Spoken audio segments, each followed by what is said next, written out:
And hi! We are back with part 2. Didn't want to make you guys sit through a really long video, so I thought it'd be more fun if we kind of broke it up into 2 parts. So here we are back with part 2 with Savanna Roberts. So first question, does your family support your career as a writer? Very, very blessed to have a family that supports my writing. I know of a lot of authors that do not have that support group, and I'm very, very thankful for the system that's behind me. So I'm probably going to share this YouTube video. So love you, family. That's awesome.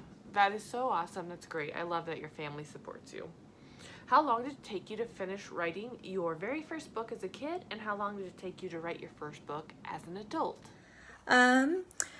So writing my first book as a kid, I used to write short stories and little poems to read to my siblings and my parents. So those probably only took me 2 or 3 days to complete tops.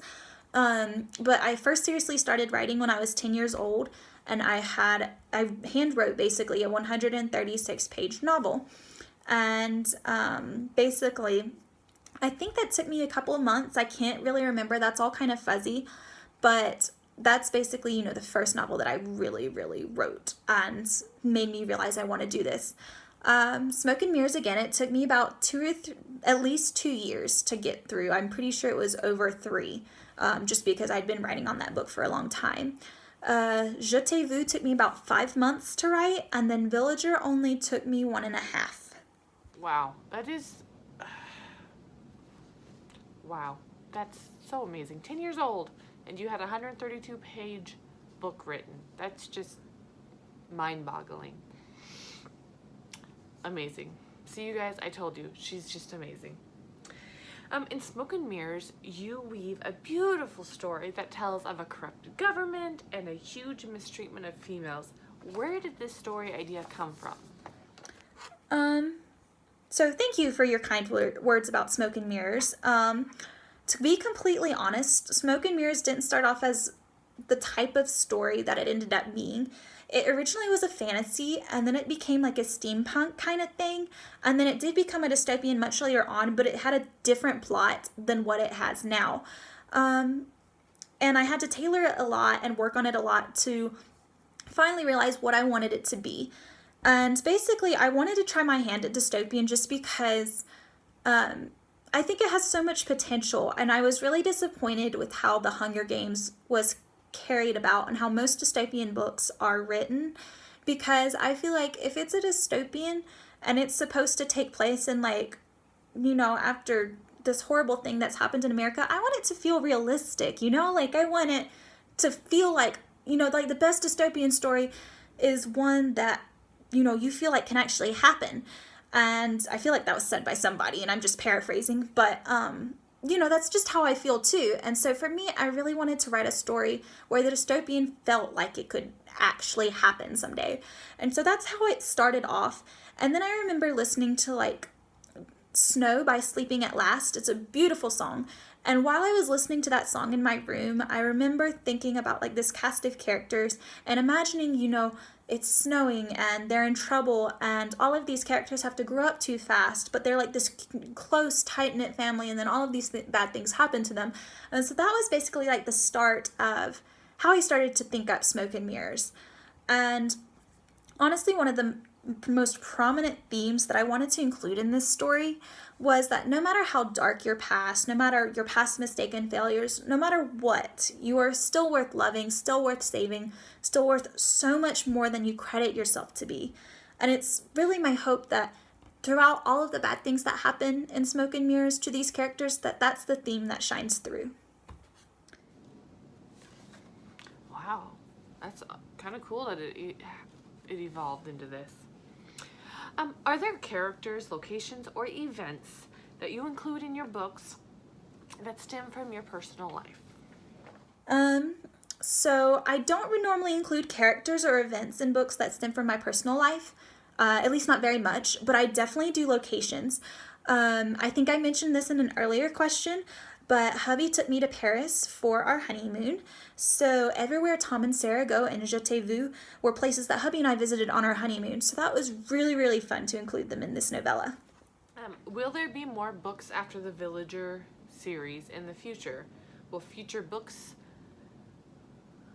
be brand new stories, or will it be a continuation of any of the books you've already published, like, Je t'ai vu needs more?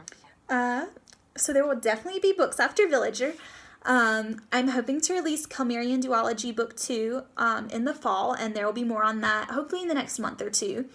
After that, I have like a dystopian fairy tale-esque kind of thing planned for 2020, and I think it's going to be a trilogy. I'm not 100% sure yet, but there's so much that I can do with that story world. Like, I've been plotting it and thinking about it and imagining it the past couple of weeks since I'm mostly just doing edits or prepping for Villager's release and everything.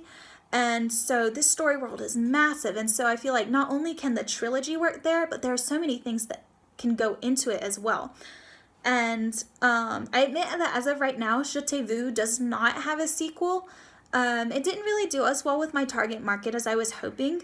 But since its release, since that point in time, more people have read it and they have liked it. So I'm always thinking of ways in the back of my mind to hopefully continue Tom and Sarah's story in the future.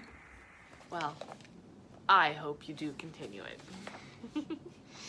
Could you explain a little bit about the process of picking out an artist and working with them for your cover art and bookmarks and other fun book-inspired arts? So picking out an artist for bookmarks and cover art, it really just depends on you. I think everybody has their own different way of doing it. For me, I have some artist friends that have really helped me out. If they haven't been able to help me, then normally what I do is I'll go on Instagram or Facebook or freelance sites and kind of browse through the artists. One of the biggest things that you have to remember is to have a budget, because if you don't have a budget, your price for the artistry is going to get very, very expensive very fast. So one of the first things that my husband and I do is create like our budget for how much we're willing to spend on an artist. And from there, we can weed out artists on these freelance sites and everything. And then from there, once you have it weeded down, you can really just again, look over their portfolio, make sure that they're open for commission, because you obviously don't want to bother them if they're not. And then from there, you just select the one that you feel most fits your story or your story world, or even your characters, like if you're doing character bookmarks or art or something like that. And that's basically how I go about it. I'm sure some authors do it a lot differently than I do. There are some authors that I know that only have one artist that they work with, and they're in a contract with that artist. But for me right now, that hasn't worked out yet. So I kind of just bounce around. Really good advice. Thank you. Awesome. Do you have any other hobbies besides writing and reading? Besides reading and writing, I don't really have very many hobbies. That makes me a pretty boring person. I'm sorry. But reading and writing are just two of my biggest passions. But some other things I do enjoy doing is going on adventures with my husband, or studying marketing and business, either through books I read or podcasts or blogs or even Skillshare.com.